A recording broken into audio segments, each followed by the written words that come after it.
Hi, it's Jan Beta, and a couple of episodes ago you saw me testing the new classic colored Amiga 500 replacement case from a 1200 net. And I put an Amiga 500 board in there and a keyboard and things like that. But there were a couple of flaws. Actually, the keyboard that I put in here is pretty warped, the metal part on it, and one of the LEDs doesn't work. And also, this Amiga doesn't have a disk drive because I didn't have a working Amiga 500 disk drive. And now I have one, and I also have plans for replacing the LED, and possibly we're going to finish this today.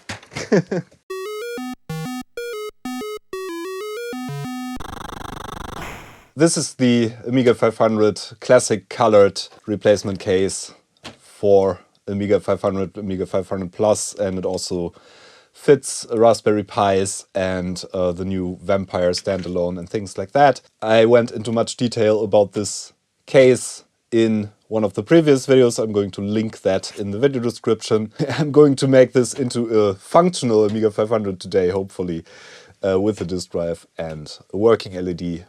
And probably with a better fitting keyboard. You can probably see, some people pointed that out in the comments, that the keyboard is slightly set to the side here. You can see that on the number keys here, that there's a little less of a gap here than on the other side. So it's not centered and it's pretty solid in there. So it is because the keyboard construction is slightly warped, and also the metal shielding that I put in there with the PCB is a warped one. I have another one of those too that I'm going to try.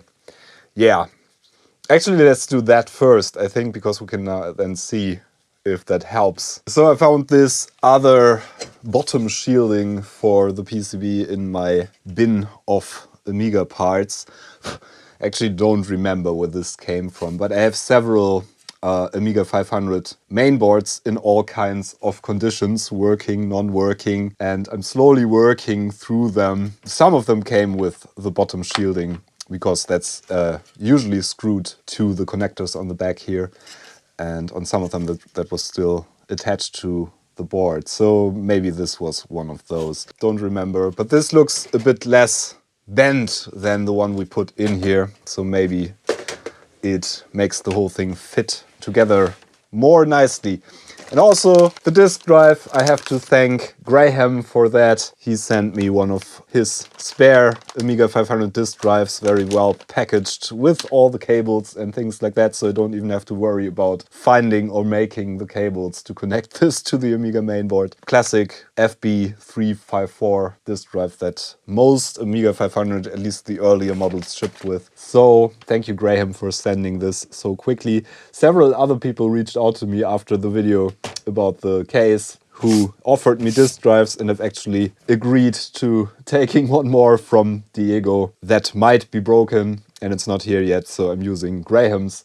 And I have a use for other disk drives, of course, because I have more Amiga 500s that are currently in parts and need some help. And I ran out of working Amiga 500 disk drives ages ago, basically, so each time I want to refurbish an Amiga 500, I have to work around that and buy a new old Amiga disk drive on eBay, they aren't cheap these days, so working ones are getting rarer, I suppose.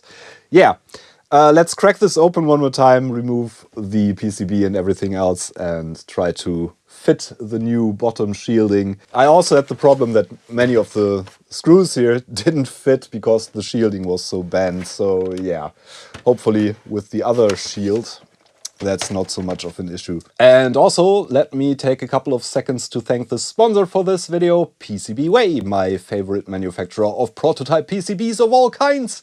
They also do sheet metal fabrication, injection molding, 3D printing. Their service is incredibly good and they are friendly people to work with. Pricing is reasonable. Delivery is fast, so if you are interested in having something manufactured for you, then I highly recommend checking out the link in the video description. Back to our Amiga. Take it apart one more time. Oh, another thing might be to find a memory expander for this. I might have one. And as I pointed out, this has threaded inserts, brass inserts for the case screws, which makes it way less risky assembling and disassembling this repeatedly.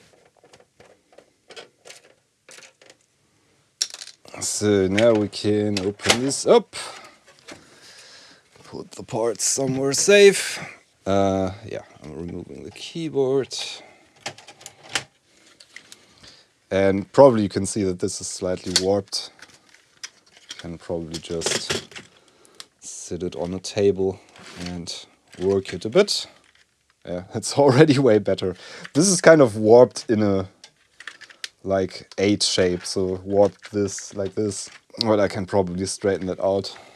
So this is screwed down with some Torx screws, so we have to remove those again. But it's going to be worth it, hopefully. I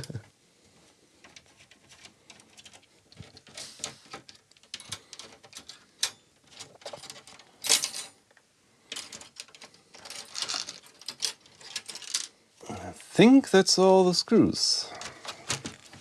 Yep. Now for removing all the screws from the connectors here that didn't quite fit so well.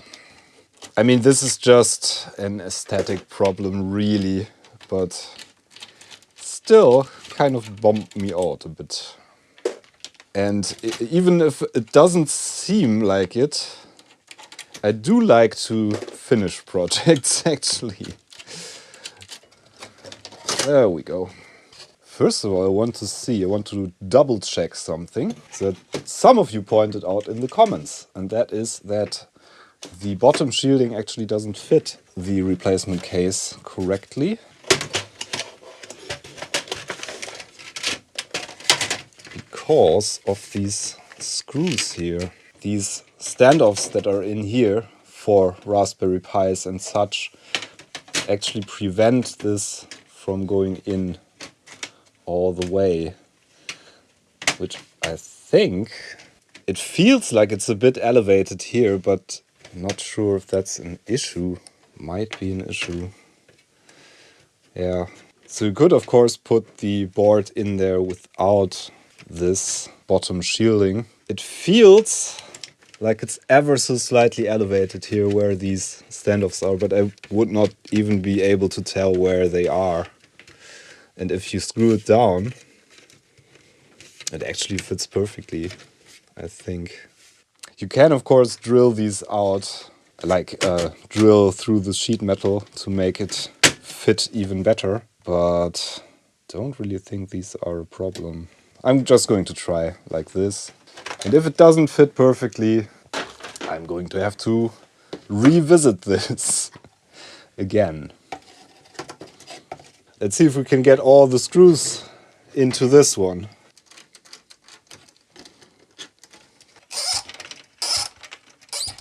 It's a bit better than the other one. That doesn't even grip anymore at all.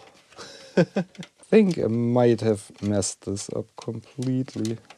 Yeah, long story short, I did get all the screws back in. I think I messed up the threads on some of these, but at least we got these ones in, which are actually the ones that screw down the bottom shielding. And yeah, for the other connectors, I at least have one on each connector. There's 3 missing that I couldn't get in, and I don't want to mess up the threads even more. Better than before, at least. And this is way less bent than the last one. And way less rusty, so win. So now this should go in here.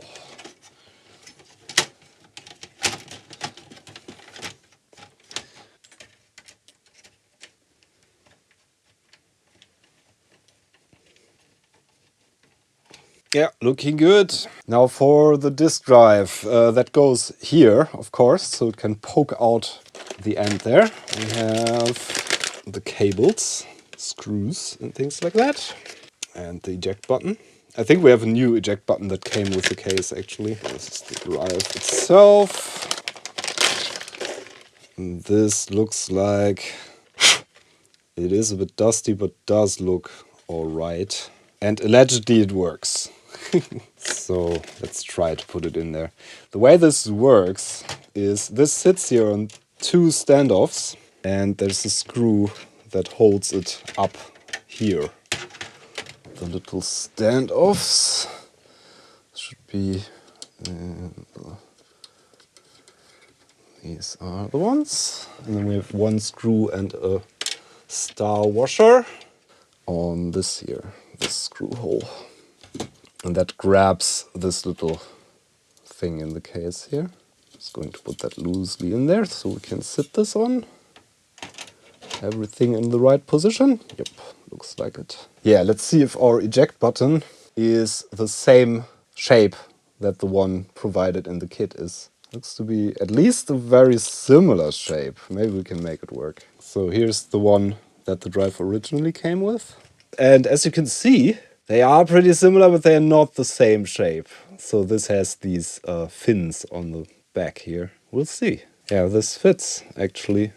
We just have to remove the case from the drive here, I think. Maybe we can insert a disk. Do I have a disk somewhere? I have to have a disk somewhere. This is a retro computing channel. Hang on. Yeah, of course I have quite a few disks here. So this should now pop out. Yeah, and I think now we can fit the thing. So the way this works is it goes in here and clips under that. Will I manage to break it? Looking good so far. And it indeed does fit, I think. Seems to fit. And I bend it a bit here on this side. But I think it should still work. Yeah, that's the exact correct color. So we're going to keep this original one in my little bag here. And use the one that came with the case, because it's the exact correct color. So far, so good. I think I want to screw the drive down. We need two screws that go through the bottom casing into these feet here. And I think these are just M3 screws. And they were not provided with the drive, but I have plenty of those. Yep.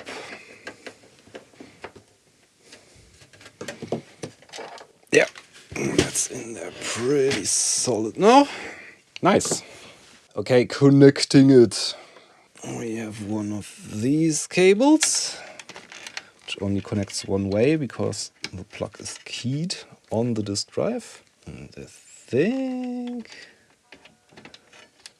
this one is also keyed on here. And pin 1 should be there, where it says 1 on the main board. There we go. I'm going to double check if the cable orientation is correct. I don't remember which pin should be the red wire. So this should actually be the correct way. The red wire on the left and on the left if you look at the back of the drive. Let's see if this works actually. I'm going to have to find the power supply for the Amiga. Should tick away. Yep, it does. Does it boot my Xcopy copy of Xcopy from back in the day? It does. This is from June 1990, it seems, the disk drive, according to the date code that's stamped on it. Let's see if it boots up Xcopy. Yay! There we go. Okay, working disk drive. That's a huge step for this Amiga, because previously I couldn't even play any games on it or anything like that. Nice. Okay, let's work on the keyboard next, I guess. So after some bending on my table here, the keyboard is still a bit warped, it seems, at least the metal part, but not as bad as it was. Does it sit in here any better now? Yeah, we have a problem on this side here. This lip is bent pretty badly. So yeah, I'm going to try to correct that with a pair of pliers. So no wonder this wasn't sitting nicely in there. I'm just going to try to straighten it out. It is super warped. The whole thing is warped. I don't know if you can see it, but it has a slight warp still. Yeah, so I'm going to try a bit of bending, manual bending on there, and see if we can make it fit a bit better than before. This is, of course, this is not really a functional issue. It's just a matter of making this sit in the case a bit nicer. Yeah, that's better. Yeah, that fits way better now. Yeah, that's how it's supposed to be. It is better. We are going to have to replace the power LED because that didn't work at all, I think. Yeah, the power LED doesn't light up at all. Does the disk drive LED light up when I put a disk in, now that we have a drive? Yep. And this is one of the keyboards that has the green LED for power, which has a visible crack in it. That's why it doesn't work. And orange LED for the disk drive. And a green LED for the caps lock. So one of the newer Amiga 500 keyboards, which doesn't really match the revision 5 board. I think they introduced these with revision 6 of the boards, but that's just a minor issue. So here's my LEDs, and probably you can see on the top one, which is the power LED, there's a crack there. And this one is broken for that reason, and also a bit bent. I think this keyboard was, I don't know, thrown around. I got this from eBay a while back because it looked nice, and the only issue was that this LED, the only reported issue was that this LED wasn't working. No word about the bent keyboard, but I didn't notice that until I wanted to put it in an actual Amiga case, so can't really blame the seller for that. But yeah, this LED clearly didn't work, and that was pointed out in the auction, so no worries.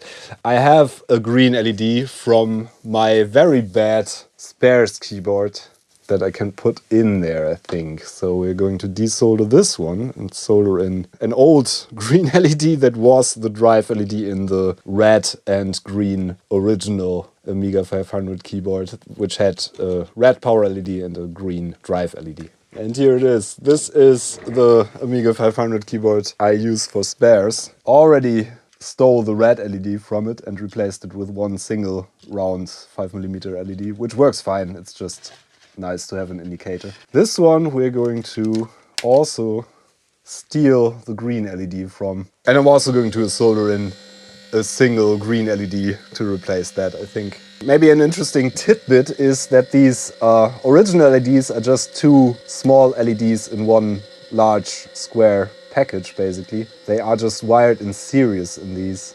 So there's a resistor for two LEDs, and then they are just wired in series and packed in this square package to look like one single LED.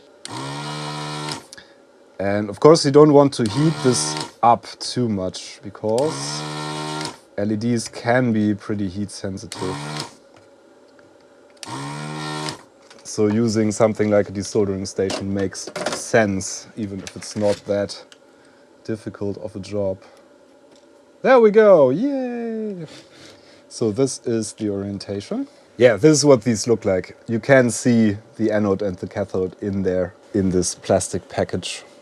And we just molded in there basically two separate LEDs in one pack. And it has a lip on one side, so we don't even need to check the orientation because there's only one way this lip protrudes there.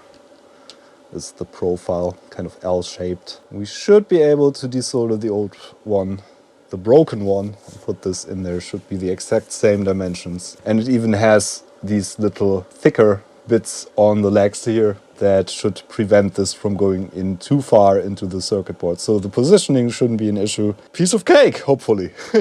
One caveat is that there is this plastic cover on here that we have to take some screws out to remove 3 screws. And then we can work on that circuit board.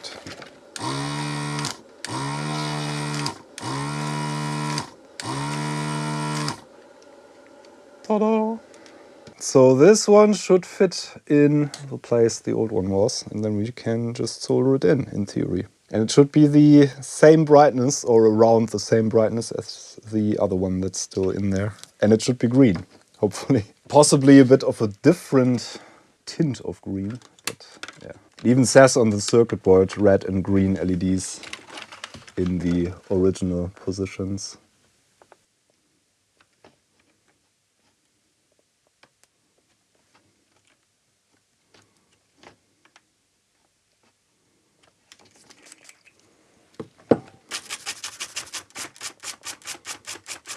Okay, turning on the power now.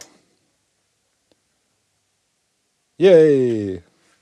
Looks pretty yellow. So I think the ones these keyboards came with were a bit more green, but it's gotta do. Maybe they look kind of the same color now. It looks yellowish, orangish. Yeah, difference is not that significant, but you can probably see that they are a bit different. So it looks similar to the original one. But I think the plastic is a bit yellowed, so that doesn't make things better. So it is a green LED that's a bit yellowed probably. But better than no working LED, I guess. So I'm just going to put a green LED in the other keyboard. I've used that for testing Amigas and things like that. Sometimes you can see flashes on the power LED indicating errors, and that's quite useful to have a spare keyboard to just plug in and check that. So you can probably see the markings on there. Drive LED green and the cathode, which is the bar on there. And the anode goes there. Just going to solder it in like the other one. So usually these LEDs have different length of wires for the cathode and the anode. And as with most other components actually, the longer leg is the positive, so the anode. And as these are wired in series, you can just put one there and one there, and the circuit should be closed. I did that with the other one, so and that worked, so I'm pretty sure this works. Let's test. Whee! Nice LEDs. Yeah, this seems to have worked. That's good enough for me. So now the interesting question, whether or not we can make this fit. And if the LEDs fit the cutout in the case. Hopefully they do. Yeah, it doesn't look too bad. Disk drive also works, so we can just close this up. And then we're going to see if we have a memory expansion for this, because that's going to make it way more useful. So now the keyboard lines up a whole lot better. I haven't screwed this down, but you can see that there's more of a gap here now. Still not perfect, and the keyboard at least sits in the position it's supposed to sit in now. There's a bit of a gap on the power LED because the position is not quite 100% correct. Maybe I'm going to do some bending there. But all in all, it's way better than it was. Yeah, I think I'm going to do some more bending on the LED there. The drive LED fits perfectly, and the power LED is a bit offset there. Don't know if I can make that work any better than it was. A bit better. It feels about right. Okay, let's close it up.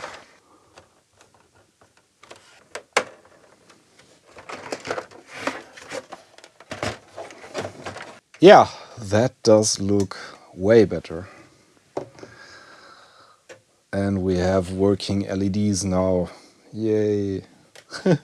Now this actually is a useful computer because it has a disk drive and we can actually load software.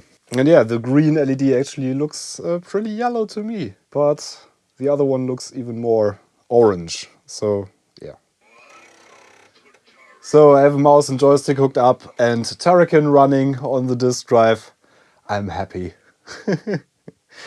This actually the first Turrican, and I think the second one too, works without a memory expansion. Not sure about the Turrican 2 actually. And I actually have a memory expansion that is in very bad condition, so that's going to be a separate video and I'm going to put it in here, I think, if I can make that work. It has a leaked battery. But this project is kind of finished now. At least we got everything fitting nicely. The keyboard looks more centered now, works beautifully. The LEDs work again.